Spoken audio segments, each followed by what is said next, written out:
1/1/2024 tarihinden itibaren yürürlüğe girecektir. 2024 Mali Yılı Ücretleri Komisyon üyelerinin oy birliğiyle kabul edilerek meclisin onayına ve Mali Hizmetler Müdürlüğü'nün tevdisine karar verildi. Belediye Meclisi'nin onayına arz olmuş. 2 bölümü önce bunları oylarınıza sunalım.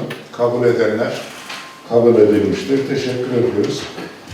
Tüm 5 gündür yapmış olduğumuz 2024 Mali Yılı bütçe raporunu tümünü oylarınıza sunuyorum. Kabul edenler kabul edin.